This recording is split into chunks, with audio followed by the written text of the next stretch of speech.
उनको मजबूर करती है कि वो ठहर कर उनको देखे, उनको लाने वाले की बात करे। पैसा क्या है, हाले प्राइस बॉन्ड क्या है? ये खत्म हो जाता है, खप जाता है। ट्रॉफियाँ जिंदा रहती है, साथ देती है, दिल जोड़ती है, दिलासा देती है, खुशी देती है।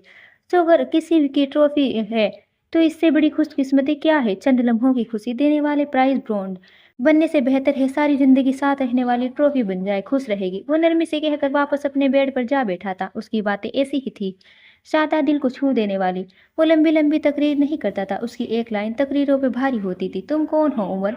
चंद लम्हे बाद उसने खुद को कहते हुए सुना, इन तस्वीरों पे सारी तारीखों और साल लिखे थे। तुम्हारी ग्रेजुएशन वाले दिन मेरी बर्थडे थी। हम सब इस्लामाबाद में थे, घूमने गए थे। पापा ने कहा उनको एक काम आ गया है, वो कराची जाए।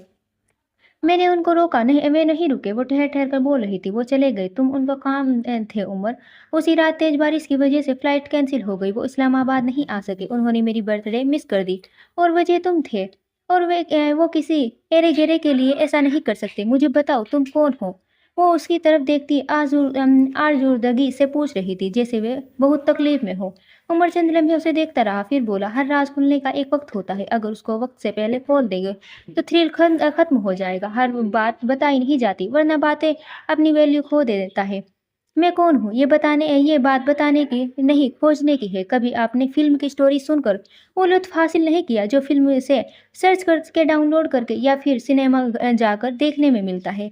हर राज को पाने की एक स्ट्रगल होती है।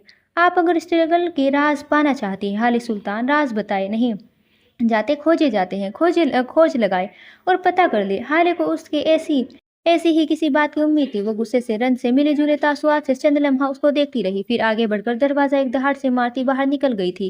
पीछे उमर की बड़बड़ाहट साफ थी, अगर ये जज साहब की बेटी ने होती तो देख लेता इन्हें। उसी वक्त उसका मोबाइल बजता है। उमर ने तासुरात लम्हे में 1000वें हिस्से में बदले थे। वे हाले के सामने खड़ा नरम तासुआत वाला आदमी नहीं था, वो संजीदा सा आदमी कोई और ही था। हेलो कहते उसने मोबाइल कान से लगाया था। उमर भाई, आपने कहा था ना फहीम मिर्जा के हर काम पर नजर रखो, मेरे पास एक खबर है। स्पीकर से मर्दाना आवाज आई थी। हाँ बताओ, क्या खबर है?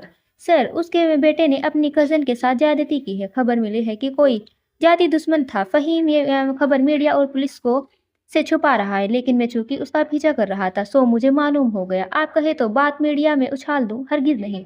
उमर ने नागवारी से टोका था। औरत से बदला लेना मर्दों का तारिका नहीं होता। अगर वो एफआईआर करवाए तो ठीक है, वरना तुम किसी और को इस बात की भनक भी न लगने देना। वो सख्ती से कहकर फोन बंद कर चुका था।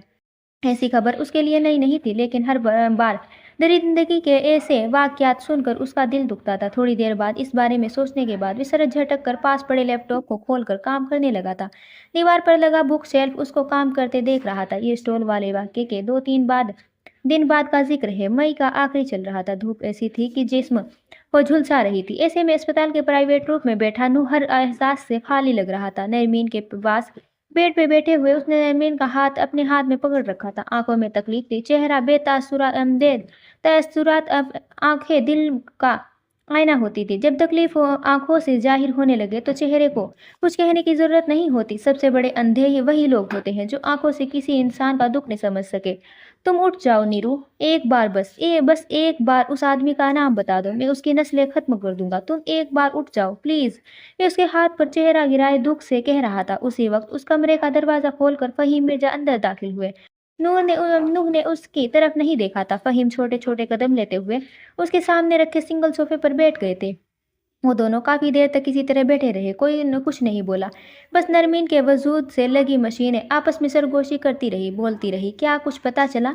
थोड़ी देर बाद फहीम ने सवाल किया तो मशीनें की सारी सरगोशियां बंद हो गई।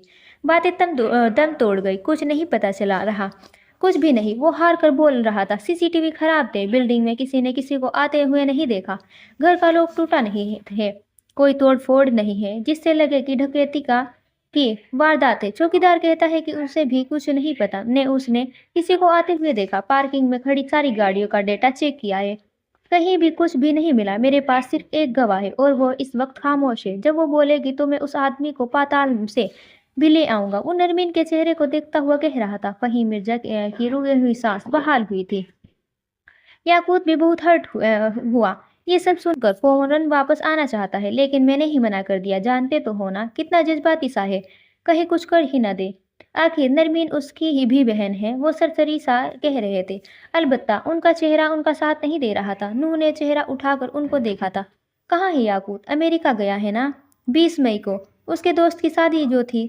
کیا تمہیں نہیں پتا؟ آخر نے انہیں ذرا حیرت سے پوچھا تھا۔ 20 مئی وہی دن ہے جب نرمین کے ساتھ زیادتی ہوئی۔ نوح نے ناسمجھی سے انہیں دیکھا تھا۔ اس نے مجھ سے ایسا کچھ نہیں کہا۔ جونس کی شادی 28 کو ہے۔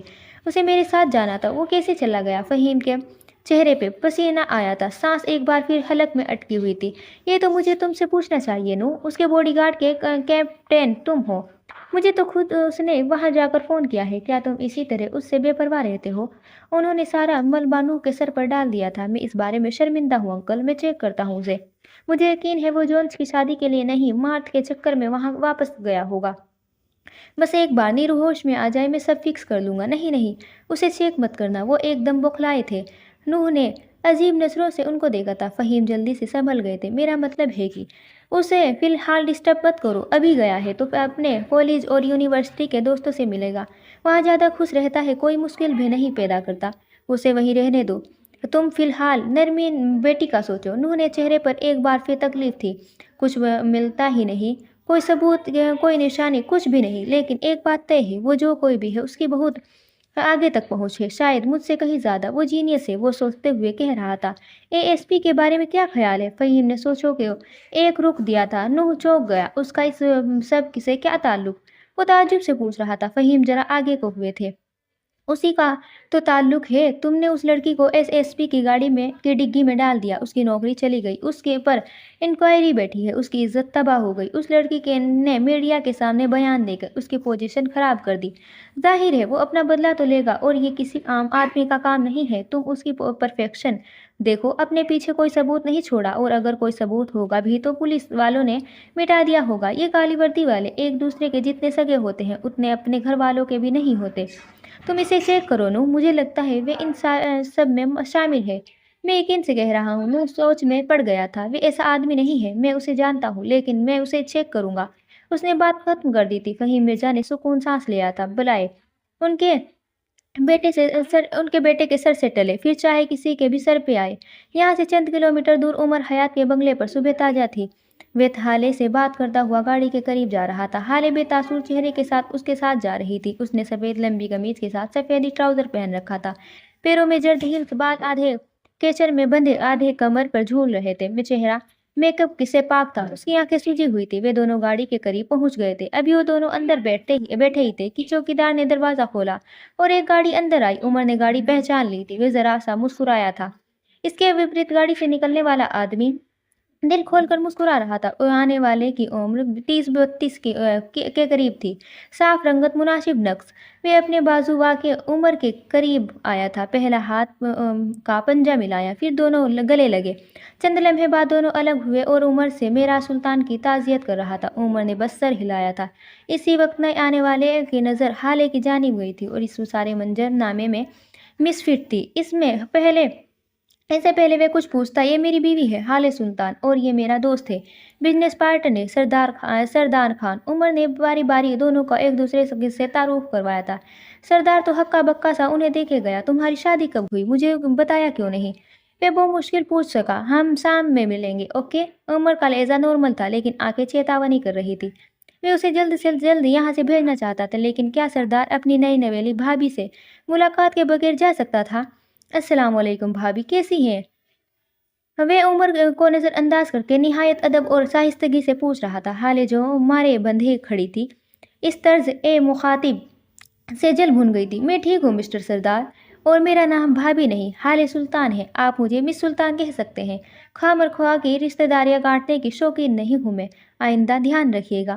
الفاظ کے وپریت لہجہ نارمل تھا۔ عمر نے اس کو مل گیا سکون والی نظروں سے دیکھا تھا، لیکن سردار نے ہمت نہیں ہاری۔ اچھا، آپ ایسا کریں، آج رات ڈنر ہمارے ساتھ کریں، اور میری بیوی میں بہت خوش ہوگی،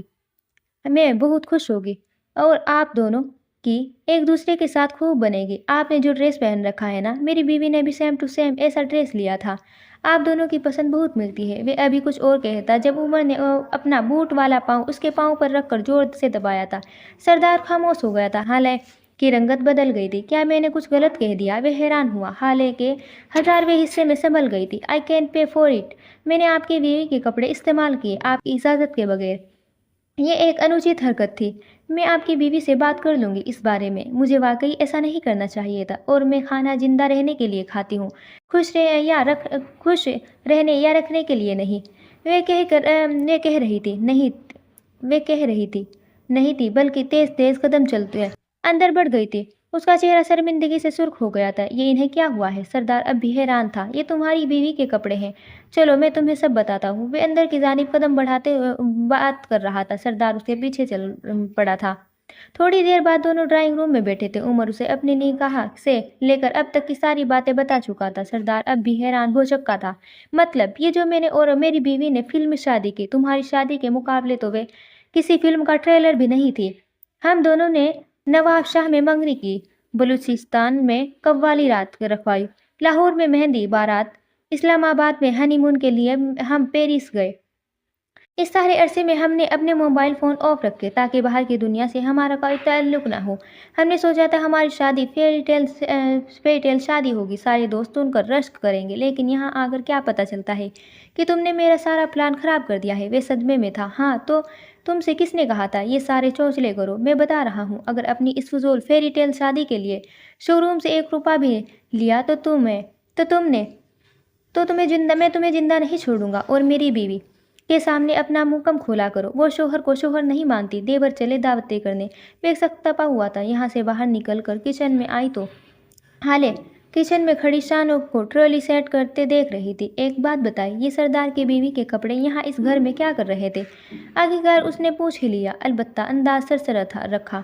शानो अब ड्राई फ्रूट काट कर प्लेट में रख रही थी। अरे बाजी क्या बताऊँ, सरदार भाई की बीवी ने अपनी शादी पर इतना शॉपिंग की कि उनकी 2 कारें सामान से भर गई। एक ट्रक में सामान गया था।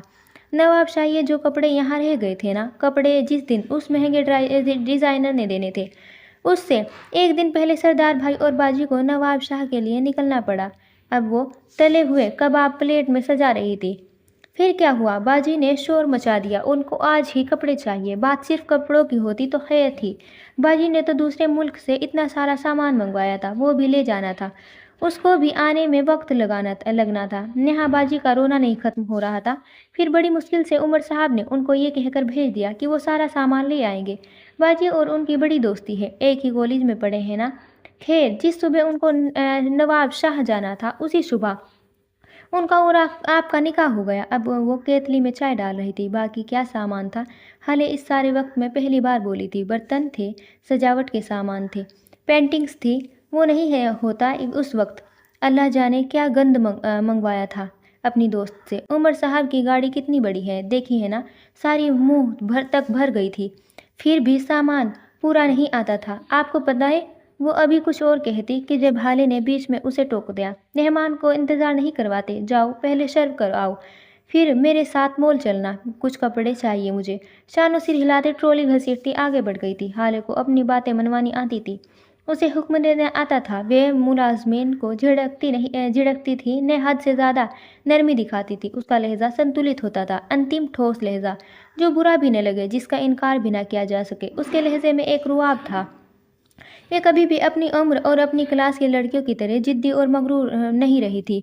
वे रिजर्व रहती थी, 2 टुक बात करती थी। वे शहजादी थी और उसे हुकूमत करना आता था। शाहविला में नाश्ते की मेज पर सजी थी। गंभीर खामोशी ने सारे में अपना जाल बिछा रखा था। डाइनिंग में गूंजने वाली एकमात्र आवाज़ चम्मचों और कांटों की थी। मेज के सब कुछ फासले पर 2 मुलाजमीन हाथ बांधे अदब से खड़े थे। सरबराही कुर्सी पर शाहिद हुसैन बैठे थे, संजीदा सपाट। उनकी दाईं ओर नवाल बेगम और बाईं ओर हारून शाहिद बैठा था। उसने काले रंग की टी शर्ट के साथ काली पैंट पहन रखी थी। सांवले चेहरे पर हल्की सी उदासी थी, लेकिन ये चेहरा मायूस नहीं था, बल्कि कुछ समय पहले वाला हारून शाहिद के चेहरे की तरह था। तुम यूनिवर्सिटी क्यों नहीं जा रहे हो?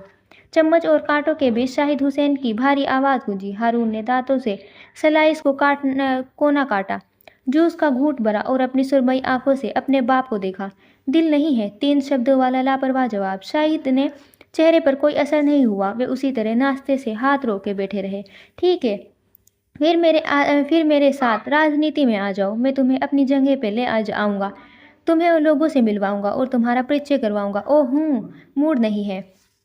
ہارون نے منہ بگاڑ کر جواب دیا تھا۔ نیوال بے چین نظروں سے ان دونوں کو دیکھتی رہی۔ یہ بھی صحیح ہے، پھر ایسا کرتے ہیں، تمہاری پینٹنگز کی ایگزیبیشن کروا لیتے ہیں۔ تم لے لو جتنا وقت چاہیے، جب تم پینٹنگز بنا لو جتنی ایگزیبیشن کے لیے ضروری ہوتی ہے تو میں آگے بات کر لیتا ہوں۔ کیا خیال ہے؟ وہ سنجیدگی سے پوچھ رہے تھے۔ ابھی وقت نہیں ہے، وہ سلائس پہ جیم لگاتے ہوئے بولا تھا۔ کب تک میرے پیسوں پہ زندگی گزارنے کا ارادہ ہے؟ ان کے لہجے میں صاف طنز تھا۔ ہارون کا رنگ سرخ ہوا تھا۔ آخر کب تک؟ ہارون، تم میرے پیسے سے ناشتہ کرو گے، میرے پیسوں سے لنچ کرو گے اور میرے ہی پیسوں سے ڈنر۔ کب تک تم میرے پیسوں سے لی گئی گاڑیوں میں گھومو گے؟ کب تک اپنے گارڈز کو میری دی ہوئی رقم دیتے رہو گے؟ اگر میں تم سے گارڈز لے لوں، تمہارے اکاؤنٹس فریز کر دوں تو تمہارے پاس اپنا کیا ہوگا؟ مرد کے پاس ہر عمر میں اپنا کچھ نہ کچھ ہونا چاہیے، اور اگر نہ بھی ہو تو کوئی پلان ہونا چاہیے، کوئی اسٹریٹجی ہونی چاہیے۔ اگر وہ بھی نہ ہو تو کوئی ہنر ہونا چاہیے۔ تمہارے پاس کیا ہے ہارون؟ وہ ہارون کی سرمئی آنکھوں پہ اپنی سرمئی آنکھیں جمائے پوچھ رہے تھے۔ ان آنکھوں میں بس ذرا سا فرق تھا، بس ذرا سا۔ اس جوان لڑکے کی آنکھوں نے ابھی دنیا نہیں دیکھی تھی، اور وہ بوڑھی آنکھیں جہاں دیدہ تجربے کار تھی۔ تمہارے پاس کیا پلان ہے؟ کچھ بھی نہیں۔ تمہارے پاس میرا پیسہ ہے لیکن تم کوئی کاروبار نہیں کرنا چاہتے۔ تمہارے پاس ہنر ہے لیکن تم اسے دنیا کے سامنے نہیں لانا چاہتے کیونکہ تم جج ہونے سے پہلے ڈرتے ہو۔ تم پڑھنا نہیں چاہتے کیونکہ تم نے کبھی پڑھنا چاہا ہی نہیں۔ تم یونیورسٹی بس حالے کے لیے جاتے رہے ہو۔ ہارون کے چہرے کا رنگ تیزی سے بدلا تھا۔ کیوں؟ آخر کیوں؟ ایسا ہارون کیوں کوئی انسان تم سے پینٹنگ چھڑوا سکتا ہے؟ اس کی آنکھوں کے سامنے خون سے لت پت رستم کا چہرہ آیا تھا۔ کیوں کوئی انسان تمہاری ضروری ہے کہ تم سے تمہاری پڑھائی چھڑوا سکتا ہے؟ اس کی آنکھوں کے آگے حالے کا چہرہ آیا تھا۔ کیوں کوئی انسان سال تمہاری دماغ پہ حکومت کر سکتا ہے؟ کوئی انسان تمہیں قید کر لیتا ہے۔ تم وہ بولتے ہو جو وہ چاہے، تم وہ کرتے ہو جو اسے پسند ہو، وہاں جاتے ہو جہاں اسے جانا پسند ہو۔ کبھی یہ انسان میں تھا اور میں کبھی حالے۔ تم زیادہ آزاد پیدا ہوئے ہو ہارون۔ اللہ نے ہر انسان کو آزاد پیدا کیا ہے۔ میں ہرگز یہ نہیں کہہ رہا کہ ہمارے خلاف جاؤ، وہ کام کرو جو ہمیں پسند نہ ہو۔ تم اگر دو کام ہمارے لیے کر رہے ہو تو اپنی خوشی کے لیے بھی کرو۔ کہیں اگر ہماری خوشی کے لیے چل رہے تو اگلی بار اپنی خوشی کے لیے بھی اپنی پسند کی جگہ پر پروگرام بناؤ۔ کبھی ہماری پسند سے کھا رہے ہو تو اگلی بار اپنی پسند کا آرڈر دو۔ کسی کو یہ حق مت دو کہ تمہارے ذہن میں اپنی سوچ ڈالے۔ خود کو اتنا مت جھکاؤ کہ تمہارے منہ سے نکلنے والے الفاظ کسی کی ناراضگی کے ڈر سے خوفزدہ ہو۔ تم آزاد ہو، تمہارے الفاظ اور تمہاری سوچ کو بھی آزاد ہونا چاہیے۔ خود کو انڈر مت کرو۔ جو ہنر تمہیں اللہ نے دیا ہے اسے دنیا سے کیوں چھپانا؟ لوگ برا بولیں گے لیکن کوئی اچھا بھی تو بولے گا، اور اگر نہ بھی بولے تمہارا دل راضی تو سب راضی۔ میں تمہیں 3 دن کا وقت دیتا ہوں، اپنے لیے فیصلہ لو۔ وہ اپنی کرسی سے اٹھ کھڑے ہوئے تھے، لہجے میں گرمی باقی تھی۔ نوال نے ان کے ہاتھ پر ہاتھ رکھ کر خاموش رہنے کو کہا تھا لیکن وہ نہیں سن رہے تھے۔ اپنا کریئر چوز کرو، کاروبار، پڑھائی، سیاست، پینٹنگ، کسی ایک چیز کو سلیکٹ کر لو، ورنہ میں کر لوں تو پھر اگلے 3 سال کا پلان بناؤ اور پھر اس پلان میں شادی کو بھی رکھو۔ 3 سال بعد یا 3 ماہ بعد مجھے نہیں پتا، لیکن میں اپنی نسل ختم نہیں ہونے دوں گا۔ شادی کرو، مجھے 2 پوتے کر کے دو، پھر چاہے جو مرضی کرو۔ تم چاہے ساری زندگی یہ عشق کا روگ لگائے بیٹھے رہو، مجھے فرق نہیں پڑتا، اور اگر تم نے شادی سے انکار کیا تو میں گن پوائنٹ پر تمہارا نکاح کرواؤں گا، اور تم جانتے ہو میں ایسا کروں گا۔ میں تمہارا باپ ہوں اور تم سے زیادہ پاگل ہوں۔ وہ دبدبا کر چلائے تھے۔ ہارون اپنی کرسی سے اٹھا تھا۔ اس کا چہرہ وہ نہیں تھا جس کے ساتھ وہ ناشتہ کرنے آیا تھا۔ آپ یہاں سب اس لیے کہہ رہے ہیں کیونکہ میں ہارون ہوں۔ اگر میں رستم ہوتا تو آپ یہ سب نہ کہتے۔ وہ پھٹی ہوئی آواز میں کہہ رہا تھا۔ نوال بس خاموشی سے ان دونوں کو ایک دوسرے کے روبرو کھڑے دیکھ رہی تھی۔ بلکہ آپ کو ضرورت ہی نہیں پڑتی کیونکہ وہ تو جینیس تھا نا، وہ تو حل ڈھونڈ لیتا تھا، کام کر لیتا تھا۔ آپ کا فیورٹ بیٹا۔ اصل میں اس دن مجھے مر جانا چاہیے تھا۔ ہارون شاہد چلائے تھے۔ نہیں پاپا، چیخیں مت، میں صحیح تو کہہ رہا ہوں۔ اس دن مجھے مر جانا چاہیے تھا تاکہ آپ کا فیورٹ بیٹا بچ سکے۔ اس دن اگر میں مرتا تو آپ کو اتنا دکھ نہیں ہوتا جتنا اب ہے۔ آپ کو اپنے کاروبار کی اتنی فکر نہیں ہوتی جتنی اب ہے، کیونکہ وہ سب سنبھال لیتا۔ ہمیشہ کی طرح میں نہیں کر سکتا کیونکہ میں اس کے جیسا نہیں ہوں۔ میں نے آپ کے فیورٹ بیٹے کو آپ سے دور کر دیا ہے، اس لیے میں کبھی اپنی نظروں میں آ ہی نہیں سکا۔ मेरी इस हालत के ज़िम्मेदार आप हैं। अगर शुरू से आप मुझे मैं वैसे ही ध्यान देते तो आज मैं हाले या किसी और की तवज्जो के लिए न तरसता। अगर आप मेरी पेंटिंग्स की वैसी ही तारीफ़ करते जितनी रुस्तम के ग्रेड्स की करते थे तो आज मैं कॉन्फिडेंट होता। दुनिया चाहे जो मर्ज़ी कहे, अगर हमारे माता-पिता हमें कहे बहुत अच्छा है, बस इतना सा कह दे तो हम सातवें आसमान पर पहुँच जाते हैं। वे सुर्ख पड़ती आँखें लिए दर्द से कह रहा था, जिस इंसान को अपनी मर्ज़ी से कपड़े नहीं पहनने दिए जाते, वे अपनी ज़िंदगी का फ़ैसला कैसे लेगा? उसने गले में आँसुओं का फंदा सा अटका हुआ था। क्या कभी आप लोगों ने मेरी पसंद का खाना पसंद आया? जो चीज़ मैं ऑर्डर कर देता हूँ, आप उसे एक तरफ कर देते हैं क्योंकि वह खाना हेल्दी नहीं होता। क्या हो गया अगर एक दिन आपने डाइट फूड नहीं खाया? मैं जहाँ जाने का कहता था, वह जगह आपको कभी भी अच्छी नहीं लगी। आपने पापा आपने हमेशा मुझ पे अपने फैसले थोपे। आपने मुझे ग्रो करने नहीं दिया। मैं अपनी तवज्जो के लिए सारी ज़िंदगी तरसा हूँ। मुझे वे काम करने पड़े जो मुझे पसंद नहीं थे, लेकिन को पसंद थे। मुझे शुरू से साइंस पसंद नहीं थी, लेकिन आपने ज़बरदस्ती मेरे सब्जेक्ट सेलेक्ट किए थे। आपको पता भी है कि मैं कितनी इस तरह था। मैं सारी सारी रात जागता था, मेरी आंखें सुर्ख हो जाती थी, मुझे रोना आता था, मुझे पढ़ा नहीं जाता था, लेकिन सिर्फ आपकी मोहब्बत के लिए मैं खामोश रहा। आपके डाइट फूड से मेरी भूख नहीं मरती थी। मैं आधा शेर और आधा भूखा सोता था, लेकिन कुछ कहता नहीं था। जो कपड़े आप लाते थे वो दिलवाते थे, मैं उनमें कंफर्टेबल नहीं होता था। मेरा जिस्म जलता था उन कपड़ों से। कभी कभी मेरे जिस्म में रेसेस हो जाते थे, लेकिन मैं कुछ नहीं कहता था। आपके लिए आपके लाए हुए जूते कि कभी-कभी मेरे पैरों में दर्द देते थे क्योंकि उनका साइज़ छोटा होता था। आपको मेरे जूते का साइज़ तक नहीं पता था, लेकिन मैं वो छोटे जूते पहन लेता था और फिर भी चुप रहता था क्योंकि मैं हारून शाहिद था, आपकी तवज्जो के लिए तरसने वाला बच्चा। शाहिद हुसैन लब पीछे खड़े थे। आप गन पॉइंट पर मेरी शादी करवाए। आपको अपनी नस्ल चलानी है ना, लाए बहू। लेकिन बच्चे तो दूर, आप उसमें उस लड़की को आँख उठाकर नहीं देखूँगा। वो कहते हुए उनके बिल्कुल सामने खड़ा हुआ था। अब बस पापा, अब बस। बहुत सह लिया मैंने, हर बार मैं ही क्यों? मैं शादी कब करूँगा ये फ़ैसला मैं करूँगा, मैं बच्चे कब पैदा करूँगा ये भी मेरा फ़ैसला होगा, मैं क्या पढ़ूँगा, क्या करूँगा, ये सारे फ़ैसले आज के बाद मैं लूँगा। हारून शाहिद लेगा ये सब। आप मेरे बाप हैं, मुझे सलाह दें, लेकिन मैं आपने फ़ैसले मुझ पर मत थोपे। अल्लाह ने मुझे दिमाग दिया है, मैं अपने लिए फ़ैसले कर सकता हूँ। आज के बाद मैं अपनी मर्ज़ी के कपड़े पहनूँगा, अपनी पसंद का खाऊँगा और अपनी मर्ज़ी की जगह जाऊँगा। आज के बाद मेरे साथ कोई गार्ड नहीं जाएगा क्योंकि मुझे मौत का खौफ नहीं है। हारून शाहिद आज के बाद आज़ाद है, जिस तरह रुस्तम आज़ाद होता। अगर वो ज़िंदा होता। वो बोलकर थक गया था, अब खामोश हो गया। उसका दिल ज़ोर से धड़क रहा था, आँखें सुर्ख पड़ गई थी, जिस्म काँप रहा था, लेकिन वो खड़ा था।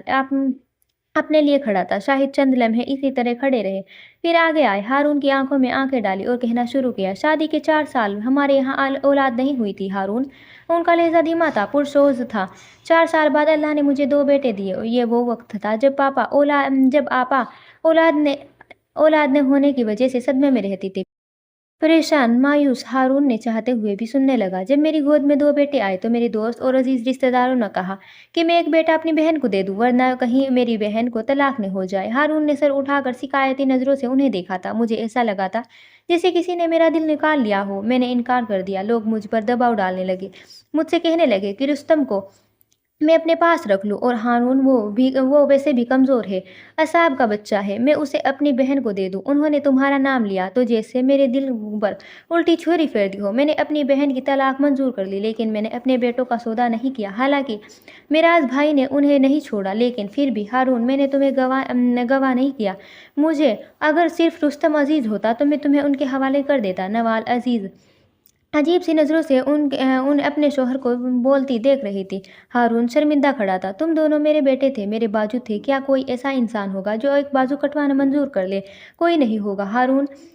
औलाद साझी होती है। तुम मेरे लिए उतने ही कीमती थे जितने रुस्तम। तुम्हारे लिए मेरे फैसले गलत हो सकते थे, मैं मानता हूँ, क्योंकि मैं तुम्हारा बाप होने के साथ साथ इंसान भी हूँ और इंसानों से गलत फैसले हो जाते हैं। लेकिन खैर, तुम आज़ाद हो बेटा, अपने फैसलों में आज़ाद। मेरी नस्ल अगर तुमसे नहीं चली तो दूसरी शादी करूँगा, दूसरे बच्चे पैदा करूँगा, और अगर ये भी न किया तो सड़क से किसी यतीम बच्चे को उठाकर उसके नाम के आगे शाहिद हुसैन लगा दूंगा। लेकिन आइंदा तुमसे कुछ नहीं कहूँगा।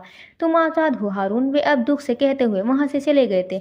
पीछे हारून इसी तरह सुन खड़ा रह गया था। गाड़ी का दरवाज़ा खोलते शाहिद हुसैन के हाथ को नवाल ने अपने हाथ में से रोका था। वे उनके सामने तन कर खड़ी हो गई थी। ये सब क्या है?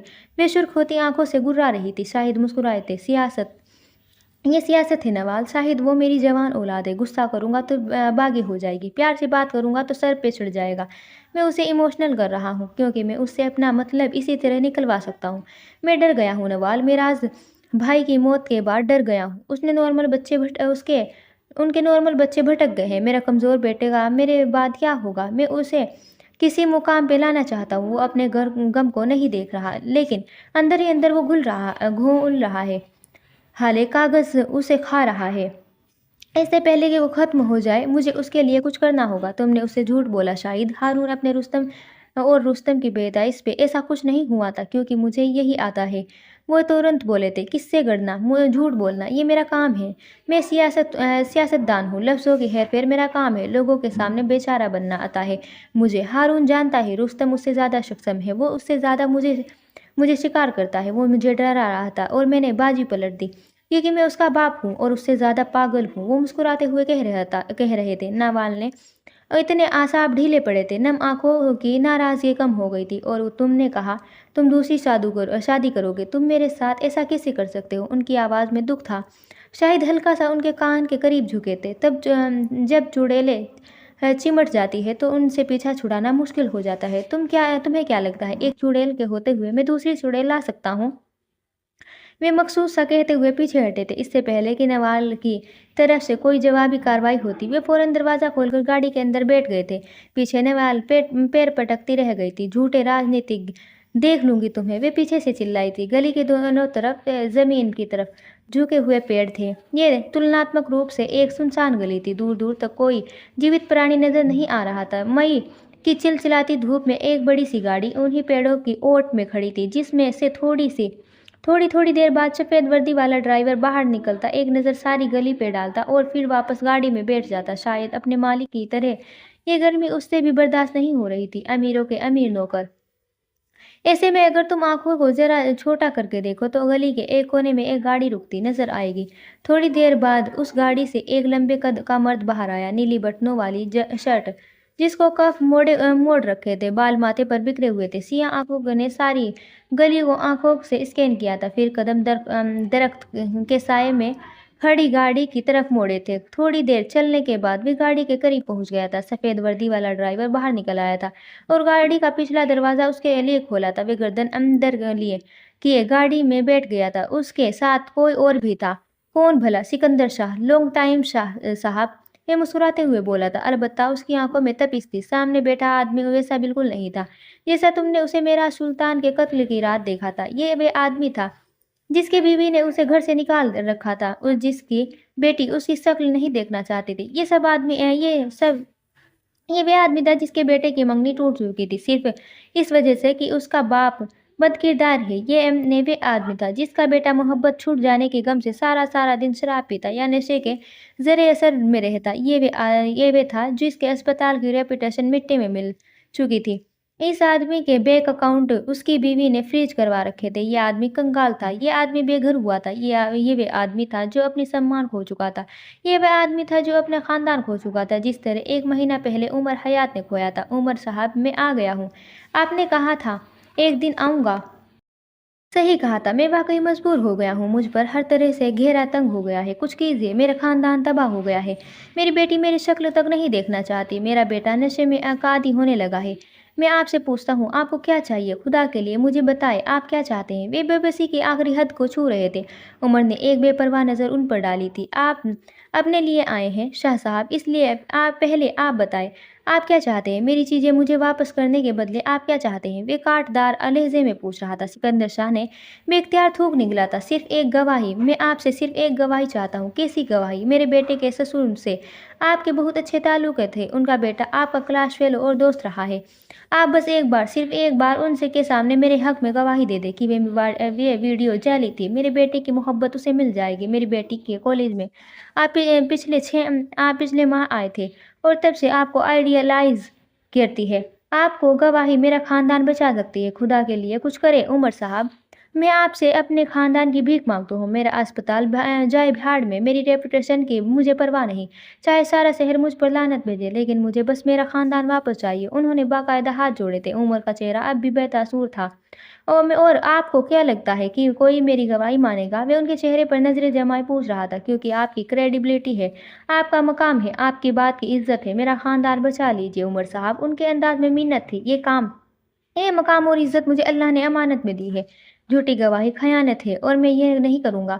मैं उमर हयात हूँ, मैं झूठी गवाही नहीं दूँगा।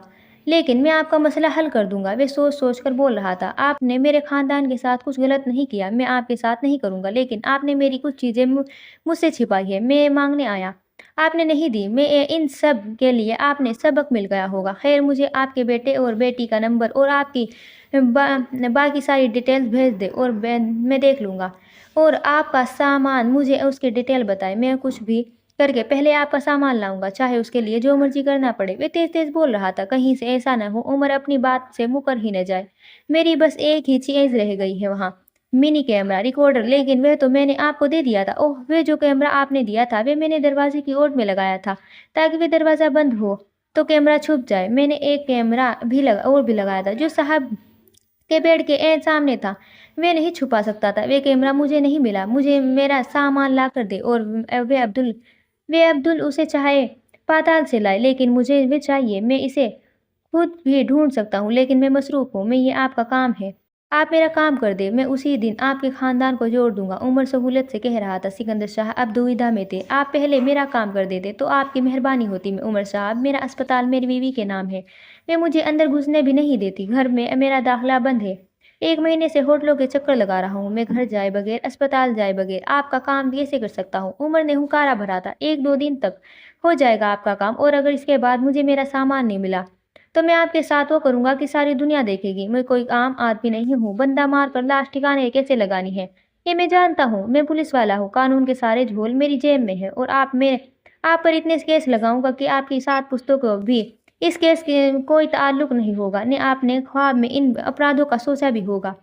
मैं आप पर ऐसे-ऐसे केस लगाऊँगा कि आपकी कोई लाश को कंधा देने को तो दूर, लानत भेजना भी पसंद नहीं करेगा। इसलिए उँगली उठाकर चेतावनी दी, मुझे डबल क्रॉस मत कीजिएगा। उसके लहज़े में कुछ ऐसा था कि सिकंदर शाह को अपनी रीढ़ की हड्डी में सनसनी महसूस हुई। मैं आपसे वादा करता हूँ उमर साहब, मैं ऐसा कोई हरकत नहीं करूँगा जिससे मैं एक बार फिर अपने खानदान की नज़रों में गिर जाऊँ। वे बदहवास होकर बोल पाए थे। उमर बंद लम्हे उनको सख्त नज़रों से देखता रहा, फिर गाड़ी के दरवाज़ा खोलते बाहर निकल आया था। अचानक उसके ज़हन में कुछ क्लिक हुआ था। वे गाड़ी के शीशे पर झुका था। आपकी बीवी पुराने कराची जाती है ना, अपने रिश्तेदार से मिलने? हाँ, लेकिन ये बात तो मेरे बच्चे नहीं जानते। आपको कैसे पता? वे हैरान थे। मैं उमर हयात हूँ, मुझे सब पता होता है। वे कहकर सीधा हुआ और होठों को सीटी के अंदाज में गोल करता आगे बढ़ गया। करने को अभी बहुत काम था। उमर हयात के बंगले पर गैरमामूली खामोशी थी। सानू अपना काम करके जा चुकी थी। दोपहर का खाना बनने का में वक्त था। हाले लोन में बेटी मेहर से कॉल पर बात कर रही थी जब उमर घर के अंदर दाखिल हुआ। वे भी सिकंदर शाह से मिलकर आया था। उसने दूर से हाले को यहाँ बैठे देखा तो वही चलाया। वे उसकी तरफ पीठ किए बैठी थी। उमर की आहट पर मुड़ी थी। उसको देखकर हलक तक कड़वाहट भूल गई थी। मैंने उस स्टॉल वाले आदमी का काम कर दिया है। अब अपनी ज़बान में उसको समझा दे कि आइंदा अपना उठना बैठना ठीक कर ले। पुलिस इतनी पागल नहीं होती कि रोड पर चलते आदमी को उठाकर जेल में डालते। वे उसके सामने खड़ा होकर कह रहा था। वे आदमी बेकसूर था। उसका किसी चोरी डकैती में कोई हाथ नहीं था। पुलिस वालों ने उसके सर पे झूठा केस लगाया है। मैं उस आदमी को कई सालों से जानती हूँ। वे बेचारा रहमदिल और शरीफ इंसान है। दोस्तों, कहानी अच्छी लगे तो please like, comment, share and subscribe करना बिल्कुल ना भूलें। कल मिलते हैं एक नई पार्ट के साथ। तब तक के लिए बाय बाय।